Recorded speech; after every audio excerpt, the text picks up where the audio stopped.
Hello friends, मी भावना भूतल स्वागत करते तुमचं माझ्या चॅनलमध्ये, ज्याचं नाव आहे लव नॉवेल स्टुडिओ. चला तर मग स्टोरीला सुरुवात करूया. पण त्याआधी चॅनलला सबस्क्राईब केलं नसेल तर सबस्क्राईब करा आणि बेल आयकॉनवरती क्लिक करा. कथेचं नाव आहे ताल, एक राजनैतिक बंधन. लेखिका भावना भूतल, व्हिडिओ एडिटर सोनाली जाधव. भाग 47. अंजू म्हणतो तिला सावरायला जाणार, तोच तिने त्याला पंजा दाखवत अडवलं. तुझ्यामुळे आज माझं बाळ मरणाच्या दारात आहे, अंजली रडतच म्हणाली. कोणासमोर कधीही न झुकणारा संग्राम तिच्यासमोर मात्र गुडघ्यावर बसला आणि पुन्हा रडू लागला. राजकारण खूप आधीच सोडलं होतं मी, म्हणून तर तुला घेऊन सगळ्यांपासून एवढ्या लांब राहत होतो. आणि काहीही नाही होणार आपल्या चिमणीला, ती होईल नीट, संग्राम धीर देतच म्हणाला. अंजली मात्र शांत बसून होती. ती बोलत का नाही हे बघायला म्हणून संग्रामने मान वर काढली, पण दुसऱ्या क्षणी अंजली खाली कोसळली. अंजू, एक किंकाळी त्याच्या तोंडून बाहेर पडली. वॉर्ड बॉयच्या मदतीने त्याने तिला तिच्या वॉर्डमध्ये आणून सोडले आणि वॉर्ड बॉयला डॉक्टरांना बोलवून आणायला सांगितलं. अंजलीने अंगावर घातलेली मॅक्सी रक्ताने अगदी माखून गेली होती. संग्राम तिच्या पोटावरून हात फिरवू लागला. त्याचे हातसुद्धा रक्ताने माखले गेले. काही वेळातच डॉक्टर तिथे आले. त्यांनी संग्रामला बाहेर बसायला सांगितलं. एकदा बायकोच्या वॉर्डबाहेरून तर एकदा ह्या जगात टिकून राहण्यासाठी संघर्ष करत असणाऱ्या स्वतःच्या नवजात मुलीच्या वॉर्डबाहेरून तो फेरी मारत होता. How she is? अंजलीच्या वॉर्डमधून डॉक्टर बाहेर येताच संग्रामने त्यांना विचारलं. 4 घंटे पहले डिलीवरी हुई है और वो भी सीजर. ऐसी हालत में पेशेंट का चलना ठीक नहीं है. हातातील ग्लोव्ज उतरवत डॉक्टर म्हणाले. माय बेबी? संग्रामने डोळ्यात पाणी आणतच विचारलं. प्री मैच्योर बेबी को बचाना आज के ज़माने में डिफ़िकल्ट नहीं है, पर आपके बेबी ने 6 मंथ भी पूरे नहीं लिए. ऊपर से उसका वेट भी 500 ग्राम है. ऐसी हालत में अभी कुछ नहीं कहा जा सकता. जितना हो सके बच्चे के मम्मी को आप संभालो. संग्रामचा खांदा हलकाच थोपटत त्याला धीर देत डॉक्टर तिथून निघून गेले. संग्राम अंजलीजवळ येऊन बसला. गाढ झोप लागली होती त्याला. 2 दिवसापूर्वीचा दिवस त्याच्या नजरेसमोरून तरंगू लागला. सॅग, मला आपल्या बेबीचं खूप टेन्शन आलं आहे. आपण जसं जगतोय तसंच त्याला पण आपण जगवायचं का? अंजलीने तोंड पाडतच त्याला विचारलं. संग्राम काहीही न बोलता शांत बसून होता. डोक्यात आध्या आणि सिडला घेऊनच विचार चालू होते. आध्याला घेऊन पण इथेच येऊयात असं त्याला वाटत होतं, पण सिडवर काडी मात्र सुद्धा भरोसा त्याला नव्हता. प्रत्येक गोष्ट तो सम्राटला सांगून मोकळा होईल ह्यात शंका नाही. काळजी त्याला फक्त आणि फक्त आध्याची वाटत होती. सॅग, मी तुझ्याशी बोलते, लक्ष कुठे आहे तुझं? अंजलीने त्याच्या खांद्यावर हात ठेवतच विचारलं. तू एवढं टेन्शन का घेत बसतेस? आमच्या बाळाची काळजी घ्यायला आम्ही समर्थ आहोत. आताच डॉक्टर बोलले ना तुला टेन्शन घेऊ नकोस म्हणून, संग्राम म्हणाला. तू परत पुण्याला नाही जाणार? तू पुण्याला जातोस म्हणाला तरी मला टेन्शन येतंय, अंजली म्हणाली. आम्ही 2 दिवसात परत येतो ग, तिथे खरंच आमची गरज आहे, संग्राम म्हणाला. मी इथे एकटी राहू? अंजलीने छोटंसं तोंड करतच त्याला विचारलं. संग्राम पेशवेची बायको असून तू घाबरतेस? संग्रामने अंजलीला चिडवतच म्हटले. तिने त्याच्या बोलण्यावर काहीच प्रतिक्रिया दिली नाही. डॉक्टर अंजली संग्राम पेशवे, आम्ही फक्त आणि फक्त 2 दिवसांसाठी पुण्याला चाललोय. येताना सोबत आध्या आणि आमच्या बंधुराजांना घेऊन येऊ. दोघांच्याही जीवाला धोका आहे तिथे, प्लीज समजून घे, संग्राम म्हणाला. आणि तुझ्या जीवाचं काय? तू माझ्यावर नक्की प्रेम करतोयस ना? जर करत असेल तर मग माझा विचार का नाही करत आहेस? मला कधी कधी असं वाटतंय ना की हे सगळं सोडून डॅडकडे निघून जावं. असं घाबरत जगणं नको वाटतंय मला, अंजली म्हणाली. कोणी अडवलंय तुला? जाऊ शकतेस तू, संग्राम म्हणाला. तसं अंजलीने रागात त्याच्याकडे पाहिले. असाच राग आम्हाला येतोय जेव्हा तू आम्हाला असं काही बोलतेस. बोलताना विचार करत जा, संग्राम तिला राग दाखवतच म्हणाला. जेव्हा खरंच निघून जाईल ना मग तुला जाणीव होईल की तू कसं वागतोयस ते. तुझं हे राजकारण माझ्या समजण्यापलीकडचं आहे. नको घुसूस यात, म्हणून खूप वेळा सांगून झालंय, पण तुला स्वतःचं तेच खरं करायचं असतं. अंजलीची नेहमीप्रमाणे बडबड करायला सुरुवात झाली. संग्रामने गाडीतील म्युझिक सिस्टम चालू करत आवाज मोठा केला. अंजलीची नेहमीची बडबड त्याला नकोशी वाटत होती. अंजलीचं काहीही ऐकून घेण्याच्या मनस्थितीत तो नव्हता. अंजली हाताची घडी घालून शांत बसली. अचानकपणे समोरून भरधाव वेगाने ट्रक त्याच्या दिशेने येऊ लागला. गाडी उजवीकडे घ्यायला जाणार, पण तोच एक भला मोठा ट्रक येऊन त्याच्या जवळ उभा राहिला. गाडी डावीकडे घेणार तसं डावीकडून सुद्धा एक ट्रक येऊन उभा राहिला. अंजलीने घाबरतच त्याचा दंड पकडला. अचानकपणे समोरून येणारा ट्रक तिथेच थांबला. दोन्ही बाजूने त्याच्या गाडीसोबत चालणारे ट्रकसुद्धा थांबले. वेळ वाया न घालवता संग्रामने स्वतःच्या गाडीचा वेग वाढवला. समोरच उभे असलेल्या ट्रकच्या उजव्या बाजूने मार्ग काढत त्याने गाडी पुढे घेतली. थोडे पुढे जाताच त्याने मागे वळून पाहिलं. पाठून कोणीच येत नव्हतं. तसं सुटकेचा श्वास त्याने सोडला. अंजलीच्या पोटावर हात फिरवत त्याने अंजलीकडे पाहिले. कोण होती ती लोकं? अंजलीने विचारलं. आम्ही इथे आहोत हे कोणालाच नाही माहिती. आम्हाला नाही माहिती ती लोकं कोण होती ते, संग्राम उत्तरला. दोघांनाही काही काळाच्या आत एक भरधाव बाईक सवार तिथे आला. त्याच्या मागे बसलेल्या व्यक्तीने हातातील लोखंडाची सळी जोरातच संग्रामच्या गाडीवर आदळली. संग्रामचं गाडीवरील नियंत्रण सुटलं आणि गाडी एका झाडावर येऊन आदळली. संग्रामच्या हाताला आणि डोक्याला जबर मार लागला होता. बाजूलाच बसलेली अंजली अर्धशुद्धीत अवस्थेत कणत होती. संग्रामच्या गाडीभोवताली गर्दी जमली. गर्दीतील काही माणसे मदतीला त्याच्याजवळ आली. संग्राम कसाबसा गाडीतून बाहेर पडला आणि त्याने अंजलीला देखील बाहेर काढले. काही माणसांची मदत घेत तिला हॉस्पिटलमध्ये तो घेऊन आला. बेबीच्या हृदयाचे ठोके मंदावले होते, त्यामुळे डॉक्टरांनी सिझर करण्याचा निर्णय घेतला. बाळ वाचणार नाही हे डॉक्टरांनी संग्रामला आधीच सांगितलं होतं, पण बाप म्हणून एक आस त्याला लागून होती. तो प्रसंग पुन्हा त्याच्या डोळ्यात पाणी आणून गेला. अंजलीच्या बाजूचा तो उठला आणि पुन्हा स्वतःच्या बाळाजवळ आला. स्वतःच्या बाळाला त्याने नीट बघितलं सुद्धा नव्हतं. नाकावर लावलेल्या भल्या मोठ्या नळ्या, इवल्याच्या छातीवर लोंबकळलेल्या वायरीत त्याला बाळ दिसतच नव्हतं. बाळाच्या डोळ्यांवर लावलेल्या पट्टीमुळे तर बाळाचा अर्ध चेहरा झाकला गेला होता. बाळाची उडणारी छाती तो बघत राहिला होता. नाजूकशा जीवाला होणारा त्रास त्याच्याने बघवत जात नव्हता. जर तुला काही झालं ना चिमणी, सगळं संपवून टाकू आम्ही. सगळं म्हणजे सगळंच. कोणालाच जिवंत नाही सोडणार आम्ही. आतापर्यंत खूप नियंत्रण ठेवलं आम्ही स्वतःवर, फक्त आणि फक्त तुझ्या आईसाठी, पण आता नाही. डोळ्यातून येणारं पाणी पुसतच संग्राम म्हणाला. सुडाने अगदी पेटून उठला होता तो, पण सध्या आकस्मिकरित्या ओढवून आलेल्या परिस्थितीत तो अडकला होता. पेशवेजीतमध्ये सगळेच रात्रीच्या जेवणासाठी एकत्र जमले होते.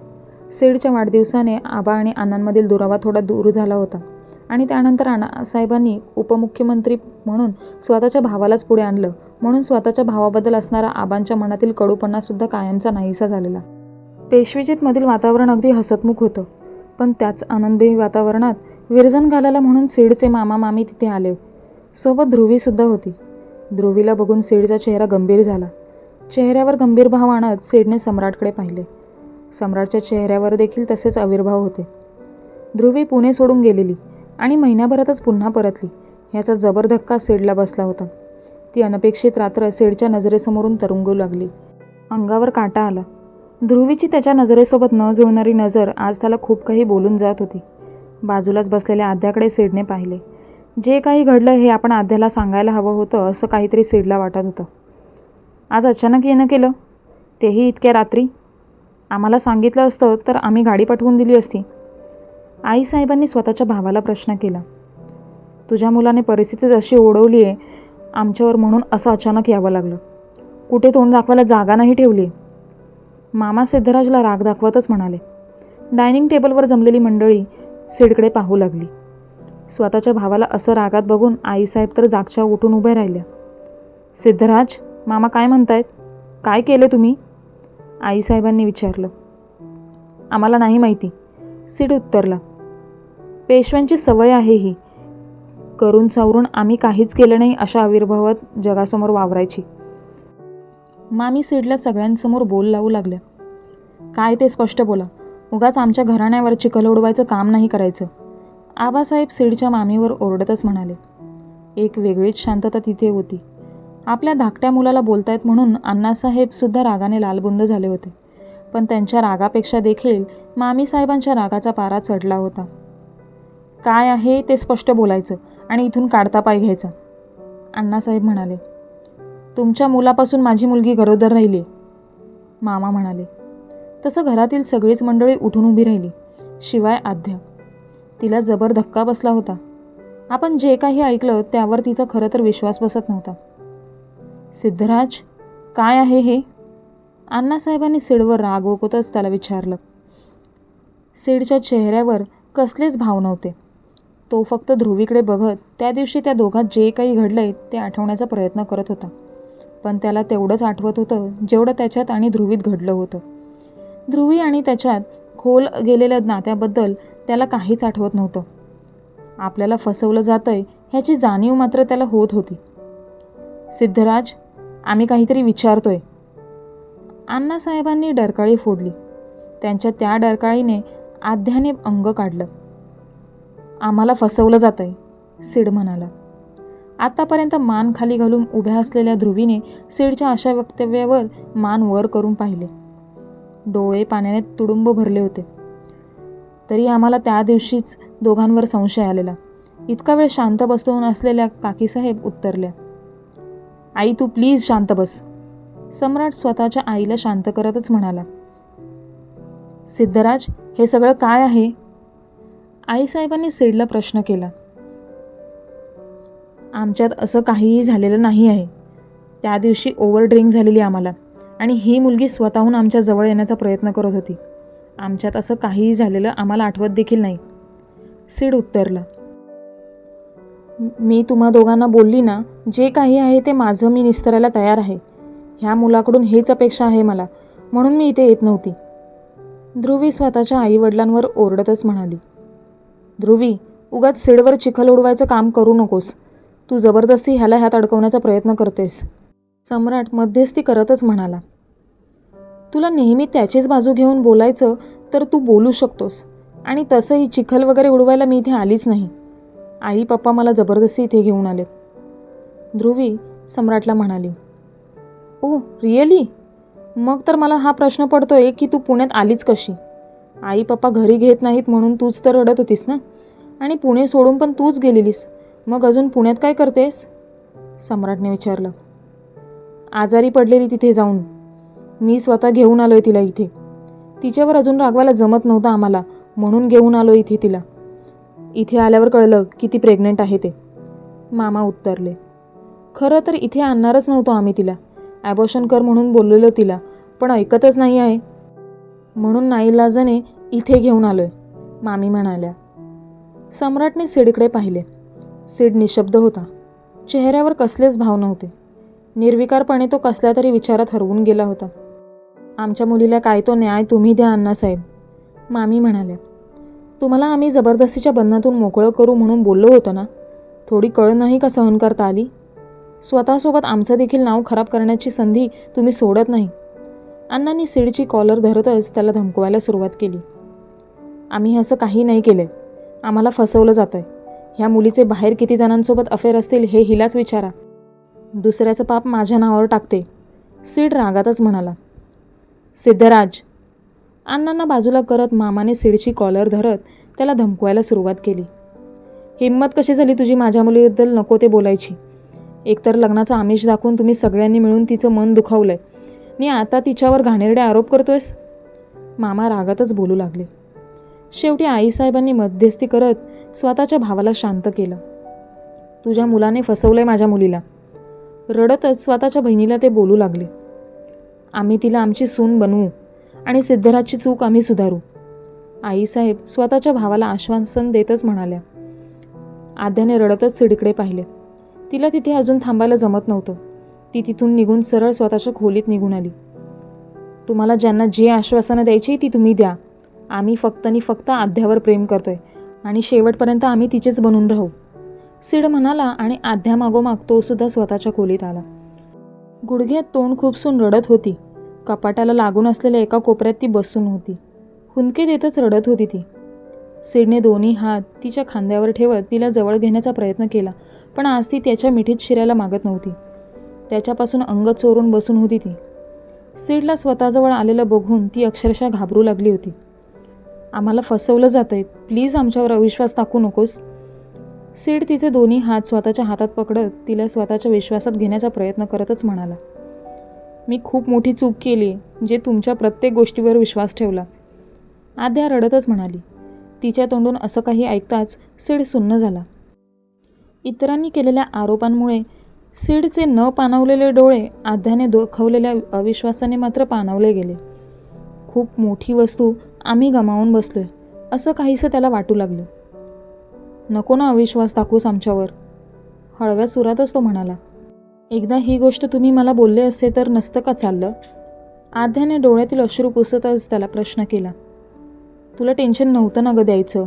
आम्ही खरंच फसलो गेलो आहोत गं. तुझ्याशिवाय आम्ही कोणत्याच मुलीचा विचार नाही केला आहे आणि कधी करणारसुद्धा नाही. आम्ही जर असं काही केलं असतं ना आध्या, तर आम्ही ते मान्य केलं असतं. पण आम्ही असं काही केलंच नाही तर आम्ही का मान्य करू? फसवलं जातं आहे आम्हाला. आमच्याबद्दल कोणी काय विचार करतोय ह्या गोष्टीने आम्हाला फरक नाही गं पडत. फरक फक्त ह्या गोष्टीने पडतोय की तू आमच्याबद्दल काय विचार करतेस.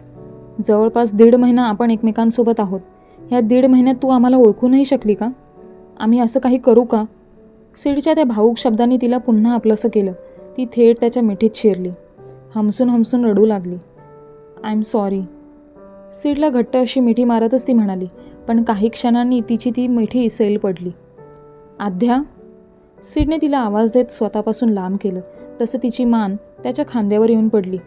तिच्या गालावर मारत तो तिला उठवण्याचा प्रयत्न करू लागला, पण ती त्याला काहीच प्रतिसाद देत नव्हती. तिला अशा अवस्थेत बघून सिडचे हातपाय गळून गेले. तिला उचलून त्याने बेडवर झोपवले आणि फॅमिली डॉक्टरांना फोन करून घरी बोलवून घेतलं. तासाभरात डॉक्टर घरी आले. डॉक्टर येईपर्यंत सम्राट सिडसोबतच होता.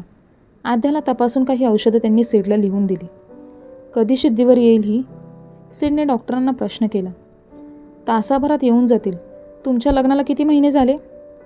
डॉक्टरांनी प्रश्न केला. सिडने सम्राटकडे पाहिले. 1.5 महिने तरी झाले, सिड उत्तरला. मग ही औषधं देताना एकदा प्रेग्नन्सी टेस्ट करून घ्या, डॉक्टर हसतच म्हणाले. डॉक्टरने असं काही म्हणताच सम्राटचा चेहरा मात्र पडला. श्वास अगदी दुप्पट वेगाने वाढला होता. हाताची मुठी आवळत त्याने सिडकडे पाहिले. डॉक्टरांनी हातात दिलेला पेपर तसाच पकडून तो गाढ झोपेत असलेल्या आध्याला बघतच राहिला. सम्राटने डॉक्टरांच्या हातातून बॅग घेतली आणि त्यांना सोडायला म्हणून तो घराबाहेर पडला. त्यांना सोडून तो पुन्हा सिडच्या खोलीत आला. सिड अजूनही स्तब्ध होता. सिड? रागातच त्याने सिडला आवाज दिला. सिडने त्याच्याकडे पाहिले. त्याच्या चेहऱ्यावरील राग तो बघतच राहिला. तुला स्वतःवर थोडा पण कंट्रोल आहे की नाही? तिचं वय काय आहे आणि तू तिच्यासोबत कसल्या नको त्या गोष्टी करतोयस? सम्राटने दात चावतच विचारलं. सिडला त्याच्या अशा बोलण्यावर काय बोलावं तेच कळत नव्हतं. काहीतरी विचारतोय मी तुला, आन्सर मी. इथे ध्रुवी प्रकरण थंड होतंय की नाही, तू अजून नवीन उद्याप करून ठेवलेस? सम्राट म्हणाला. जे काही आम्ही केलं आहे ते आमचं आम्ही बघून घेऊ. आमच्यावर आवाज चढवून बोलायचं नाही. आमची बायको आहे ती आणि आम्हाला तिची काळजी आहे. तू फक्त तुझ्या आईवडिलांना सांभाळ, जे आमच्यावर नको ते आरोप करत होते. आम्हा नवरा बायकोत नाक खूप असण्याची काहीच गरज नाही, सिड रागातच सम्राटला म्हणाला. सम्राटने सिडचा हात पकडत त्याला रागातच भिंतीवर आदळलं. एक अशी देईल ना, मग बरोबर लाईनवर येशील तू. तुझी बाजू घेऊन खाली आम्ही सगळ्यांसोबत भांडत होतो हे दिसलं नाही का तुला? तुझ्यासाठी आम्ही सगळ्यांसोबत वाईट होतोय आणि तू आम्हाला असे रंग दाखवतोयस? सम्राट सिडवर ओरडतच म्हणाला. तू आम्हाला आम्ही आहोत त्या स्थितीत सोडून दे. जेवढं आमच्यासाठी केलंस ते खूप केलंस, त्यासाठी थँक्स. आता तू तुझ्या रूममध्ये जाऊ शकतोस, सिड म्हणाला. सम्राट खूप वेळ त्याच्याकडे बघत राहिला. रागातच त्याने सिडला झिडकारलं आणि तो त्या खोलीतून बाहेर पडला आणि स्वतःच्या खोलीत आला, जिथे ध्रुवी त्याची आधीपासून वाट बघत होती. डॉक्टर का आलेले खोलीत? ध्रुवीने त्याला प्रश्न केला. आय थिंक आध्यासुद्धा प्रेग्नंट आहे, सम्राट निर्विकारपणे म्हणाला. काय? सम्राटकडून असं काही ऐकून ध्रुवीला तर जबर धक्का बसला. आता मी काय करू? ध्रुवीने त्याला विचारलं. तू फक्त तुझ्या बाळाला जन्म दे. अजून काय करू शकतेस? सम्राट मिश्किलपणे हसतच म्हणाला. हे पॉसिबल नाही आहे, ध्रुवी म्हणाली. का पॉसिबल नाही आहे? तेही मी असताना, सम्राट ध्रुवीजवळ येतच म्हणाला. ध्रुवी एक एक पाऊल मागे टाकू लागली. पाठीमागे असलेल्या भिंतीला येऊन तिची पाठ टेकली. सम्राट अगदी तिच्या जवळ आला. दोन्ही हात भिंतीवर ठेवत स्वतःच्या मधोमध त्याने ध्रुवीला बंदिस्त केलं. जसं आपलं ठरलंय तसंच सगळं चालेल. अण्णा मुख्यमंत्री झालेत हे विसरू नकोस. आद्याचा ह्या घरातून लवकरच पत्ता कट होईल, ह्यात तिळमात्रसुद्धा शंका नाही. सिडला वेडं बनवायला आपल्याला जास्त वेळ नाही लागणार, सम्राट म्हणाला. बाळ कुठून आणू? ध्रुवीने विचारलं. 9 महिने तर होऊ देत, ते सुद्धा तुझ्याजवळ असेल आणि सोबत तुझा सिडसुद्धा. सम्राट म्हणाला आणि ध्रुवीसमोरून तो बाजूला झाला. बाजूलाच असलेल्या खुर्चीवर तो बसला. खूप विचार त्याच्या डोक्यात येत होते, जो करून तो गालातल्या गालात क्रूर हसत होता. त्याचं ते हसू ध्रुवी बघतच राहिली. इथे 1.5 तासाने आध्याला जाग आली. सीड तिच्या जवळच बसून होता. बरं वाटतंय? सीडने तिच्या गालावरून प्रेमाने हात फिरवतच विचारलं. आध्याने त्याचा हात स्वतःच्या हातात घट्ट पकडत डोळे पुन्हा मिटून घेतले. सीडने प्रेमाने तिला जवळ घेतलं. तिच्या गालावर ओठ टेकवत तिला स्वतःच्या हृदयाशी त्याने कवटाळून धरलं. ती त्याच्या छातीला कान लावून त्याच्या हृदयाचे ठोके ऐकण्याचं काम करत होती. माझं एक ऐकणार? सीडने तिला प्रश्न केला. तिने त्याच्याकडे बघतच त्याला काय म्हणून विचारलं. आम्हाला तुला कोणत्याच जबाबदारीच्या ओझ्याखाली अडकून पडलेलं नाही बघायचंय. आम्ही तुला जे सांगू ते तू कर, सीड कोड्यातच म्हणाला. आध्याला त्याला जे काही बोलायचं आहे ते कळतच नव्हतं. तुम्हाला नक्की काय बोलायचं आहे? तिने घाबरतच विचारलं. डॉक्टरांनी तुझी प्रेग्नन्सी टेस्ट करायला सांगितले. जर टेस्ट पॉझिटिव्ह आली तर आपण हे बेबी नाही ठेवणार, सीड म्हणाला. का नाही ठेवणार? आध्याने प्रश्न केला. तू लहान आहेस गराणी, एवढी मोठी जबाबदारी तुला झेपायला पण पाहिजे ना. माझी चूक झाली जे मी तुझ्या इतक्या जवळ आलो, सीड अपराधीपणे म्हणाला. आध्या काहीही न बोलता एकटक त्याच्याकडे बघत राहिली. ती निशब्द होती. असं का बघतेस? सीडने विचारलं. खरंच प्रेग्नंट आहे का मी? आध्याने विचारलं. डॉक्टरांनी फक्त टेस्ट करून बघायला सांगितलंय. नसेल तर गुड, सीड म्हणाला. तुम्हाला आपल्याला बेबी झालेलं नको आहे का? आध्याने विचारलं. आता माझ्याजवळ एवढी क्यूट अशी डॉल असताना मला बेबी का हवं असणार? आणि हा टॉपिक इथे स्टॉप करूयात आणि आपण डॉक्टरकडे जाऊयात, सीड म्हणाला. डॉक्टरांकडे का जायचं? आध्याने विचारलं. ते मी तुला गाडीत बसल्यावर सांगतो. तू पटकन रेडी हो, सीड म्हणाला. आध्या मान खाली घालून शांत बसून राहिली. खूप विचार तिच्या डोक्यात घर करून लागले. सीड स्वतःची तयारी करून मोकळा देखील झाला, पण आध्या मात्र अजूनही बेडवर बसूनच होती. काय झालं? सीडने विचारलं. जर मी प्रेग्नंट असेल तर बेबी अबॉर्ट नाही करायचं आहे. जर प्रेग्नंट नसेल तर बेबी प्लॅन नाही करायचं, आध्या म्हणाली. सध्या बेबी नको गं, सीड म्हणाला. मी कुठे नाही बोलते, पण जर असेल तर आपण त्याला ॲक्सेप्ट करूयात. जर नसेल तर ह्यापुढे आपण काळजी घेऊयात, आध्या सीडला समजावतच म्हणाली. सीड काहीही न बोलता शांत बसून राहिला. सीडकडून योग्य त्या उत्तराची अपेक्षा तिला होती. चालेल ना? आध्याने त्याला विचारलं. तू बोलशील तसं करूयात, आध्या एकटक आपल्याकडे बघते हे बघून सीड म्हणाला. अण्णा आणि आबा एका महत्त्वाच्या विषयावर चर्चा करत हॉलमध्ये बसले होते. सीड आणि आध्या दोघांच्याही पुढ्यातून डॉक्टरकडे जायला निघाले. कोणाच्याही पापाला स्वतःचं नाव लावायची गरज नाही आहे, अण्णा टोकतच म्हणाले. घराबाहेर पडणारे दोघांचेही पाय जागीच थांबले. सीडने मागे वळून अण्णांकडे पाहिले.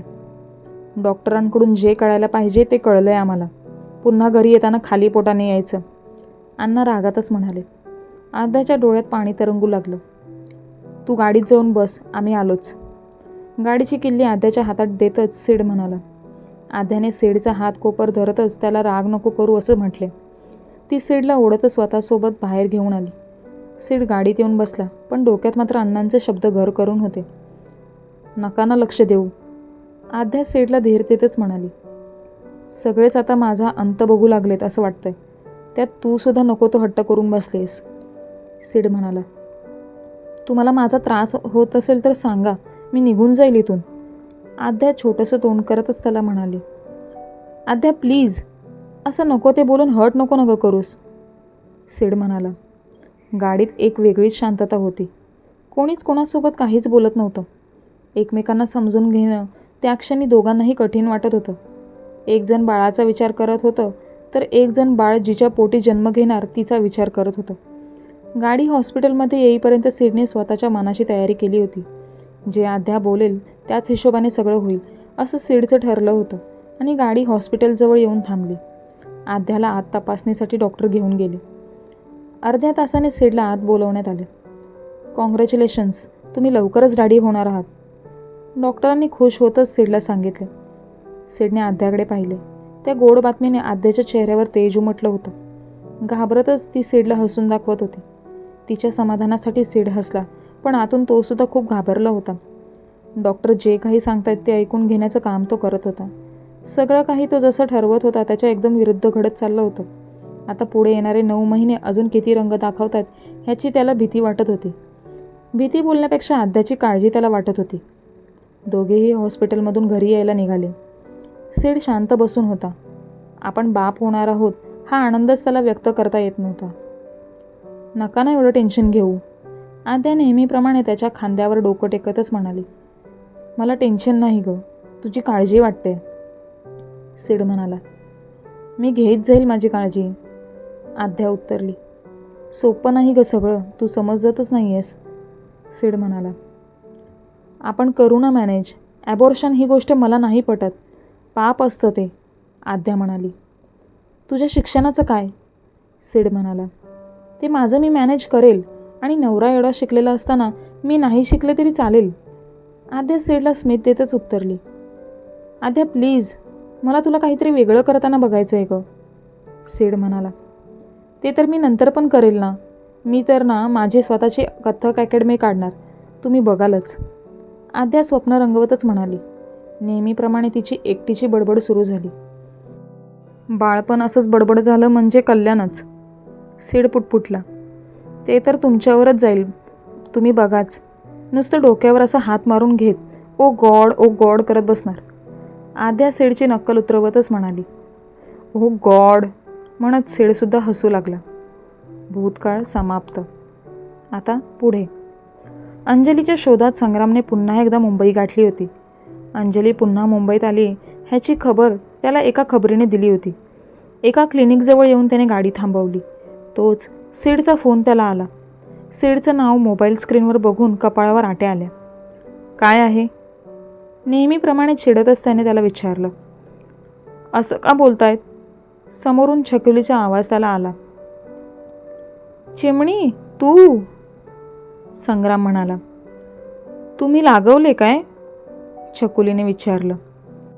तुझ्यावर आम्ही कधी रागवतो का, तू फोन का केला, तुझा फ्रेंड गेला घरी, संग्रामने विचारलं.